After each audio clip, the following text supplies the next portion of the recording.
Hi friends, welcome to SK Innovations. இன்றைக்கி நம்ம என்ன பார்க்க போகிறோன்னா, என்னோடய ஸ்கூல் டைமில் ரொம்பவே ஃபேமஸாக இருந்த சோழி கார சீடை எப்படி பண்ணலாம் அப்படின்னு சொல்லிட்டு பார்க்க போகிறோம். அதுக்கு நான் இன்றைக்கி 1 கப் அளவுக்கு மைதா மாவை எடுத்துக்கிறேன். இது கூட 1 சிட்டிகை சமையல் சோடா எடுத்துக்கிறேன்.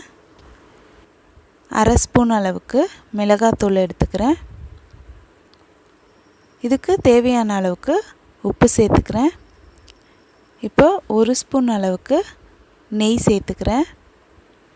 இப்போ இதை நல்லா மிக்ஸ் பண்ணி விட்டுக்கிறேன். அடுத்து இப்போ இதுக்கு தேவையான அளவுக்கு தண்ணி விட்டுக்க போகிறேன். இப்போ இதை சப்பாத்தி மாவு பதத்துக்கு நல்லா பிசைஞ்சு எடுத்துக்க போகிறேன். நீங்கள் இந்த மைதா மாவுக்கு பதிலாக கோதுமை மாவு கூட பயன்படுத்தலாம். நெய் இல்லாட்டி வெண்ணெய் யூஸ் பண்ணலாம். அப்படி இல்லாட்டி எண்ணெய், சமையல் எண்ணெய் கூட நீங்கள் யூஸ் பண்ணிக்கலாம். 1 ஸ்பூன் அளவுக்கு விட்டுக்கலாம். இப்போ மாவு நல்லா பிசைஞ்சு எடுத்தாச்சு. இதை ஒரு தட்டு போட்டு மூடி ஒரு 10 நிமிஷத்துக்கு அப்படியே விட்டுக்கலாம். இப்போ 10 நிமிஷம் கழித்து இந்த மாவுலேருந்து சின்ன சின்னதாக பால் மாதிரி பண்ணி எடுத்துக்க போகிறோம்.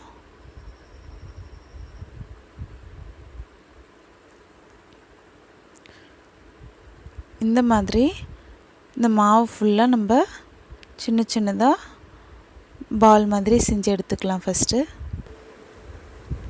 அடுத்து இப்போ நம்ம இதை ஒவ்வொன்றா எடுத்து சோழி மாதிரி செஞ்சு எடுத்து வச்சுக்கலாம். அதுக்கு நான் இன்றைக்கி யூஸ் பண்ணாத சீப்பு எடுத்துக்கிறேன். அதில் நம்ம எடுத்து வச்சுருக்க மாவை இந்த மாதிரி லைட்டாக தேய்ச்சி எடுத்து வச்சுக்க போகிறோம். பாருங்கள், நான் பொறுமையாக செஞ்சு காட்டுறேன். மேலே வச்சு லைட்டாக தேய்ச்சி உருட்டினீங்கன்னா இந்த மாதிரி சோழி ஷேப்புக்கு வந்துடும். இந்த மாதிரி நம்ம எடுத்து வச்சுருக்க எல்லா மாவையுமே பண்ணிக்கலாம். நான் பொறுமையாக பண்ணுறேன், நீங்கள் ஃபாஸ்ட்டாக பண்ணிடலாம், குயிக்காக ரெடி ஆகிடும். இப்போ நான் இதை எல்லாமே செஞ்சு வச்சுட்டேன். பாருங்கள் எவ்வளோ அழகாக சோழி மாதிரி இருக்குது. இப்போ இதை நம்ம எண்ணெயில் போட்டு பொரிச்சு எடுத்துக்கலாம். இப்போ எண்ணெய் காஞ்சிருச்சு. நான் இதை எண்ணெயில் விட்டுக்கிறேன்.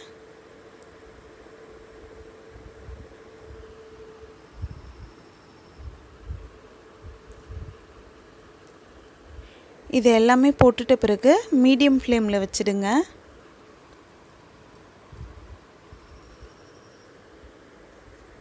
இப்போ ஒரு 10 செகண்ட் கழித்து இந்த மாதிரி லைட்டாக எல்லாத்தையும் பிரித்து விட்டுக்கலாம். இது மீடியம் ஃப்ளேம்லேயே ஒரு 8லேருந்து 10 நிமிஷம் அளவுக்கு இருக்கட்டும். கரிஞ்சிடாமல் பார்த்துக்கோங்க. அப்போ தான் நல்லா கிறிஸ்பியாக மொறு மொறுன்னு வரும்.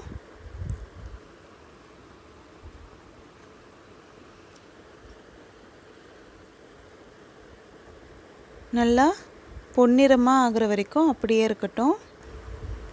இந்த மாவு பிசையும் போது நீங்கள் இது கூட வெள்ளை எள்ளு சேர்த்துக்கிறது இருந்தாலும் சேர்த்துக்கலாம். ஃப்ளேவர் ரொம்பவே நல்லா இருக்கும். நான் இன்றைக்கி சேர்க்கலை. இப்போ இது நல்லா பொன்னிறமாக ஆயிடுச்சு. நான் எடுத்து வச்சுக்க போகிறேன் இதை. இப்போ இதை நீங்கள் கிட்ஸுக்கு கொடுக்குறீங்கன்னா அப்படியே கொடுக்கலாம். பெரியவங்க சாப்பிட போகிறதா இருந்தால் இது கூட கொஞ்சமாக மிளகாத்தூள் சேர்த்துக்கலாம். ஒரு 1/4 ஸ்பூன் அளவுக்கு மிளகாத்தூள் போட்டுக்கிறேன். உப்பு கரெக்டாக இருந்தால் உப்பு போட்டுக்க தேவையில்லை. உப்பு கம்மியாக இருந்துச்சுன்னா நீங்கள் இந்த டைமில் உப்பு சேர்த்துக்கலாம். சேர்த்து நல்லா கலந்து விட்டுக்கோங்க. இப்போ நம்மளோட சோழி கார சீடை ரெடி ஆயிடுச்சு. ரொம்பவே சீக்கிரமாக செஞ்சிடலாம், அவ்வளோ டேஸ்ட்டாக இருக்கும். இந்த வீடியோ உங்களுக்கு பிடிச்சிருந்தா லைக் பண்ணுங்கள், உங்கள் ஃப்ரெண்ட்ஸோடு ஷேர் பண்ணுங்கள், அண்ட் எப்படி இருந்துச்சுன்னு கமெண்ட் பண்ணுங்கள். நம்ம சேனலை மறக்காமல் சப்ஸ்கிரைப் பண்ணுங்கள். தேங்க்ஸ் ஃபார் வாட்சிங் ஃப்ரெண்ட்ஸ்.